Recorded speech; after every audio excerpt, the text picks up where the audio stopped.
Qo'lingizni berib turing. Ular esa ko'p bunaqa pulmi? O'shami? Benzin quyib olasizlar.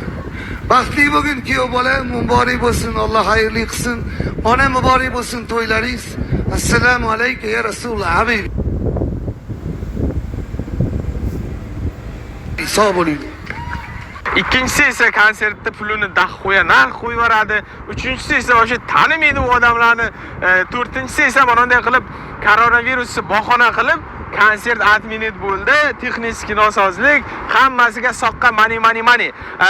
Всё, mana ves show biznesdagi odamlar mana shu xolos. Bir narsani biz tan olishimiz kerak, что hamma narsani o'z vaqti bo'ladi, и pik, ya'ni uchaydigan vaqti bo'ladi. Ketmoni uchdi degan gaplar imenda mana shu holatga to'g'ri keladi.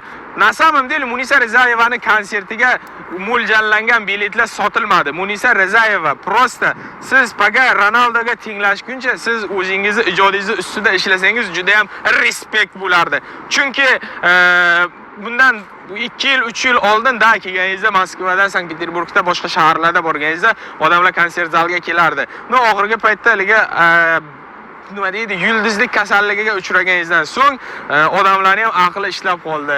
Da bilan tinch nahvoy bilan. Uchiman Luboy qo'shig'i nima deydi, internetda eshitaman deb. Например, mani qo'shig'imni. Qo'shig'im o'yin uchun, pastelda seks uchun mendan ko'pchilik so'radi. Agar kimgadir yoqqan bo'lsa bu qo'shiqlar hammasiga like bosib yuboringlar. Manisa do'stlar sabr qilish qolaman. Sog' salomat bo'linglar. Hech qachon koronavirus bo'lmanglar. Ba'zi bir paxtakor artistlarning gapiga lafga ishonib qolmanglar. Xayr, sog' salomat bo'linglar. Пока. Ciao.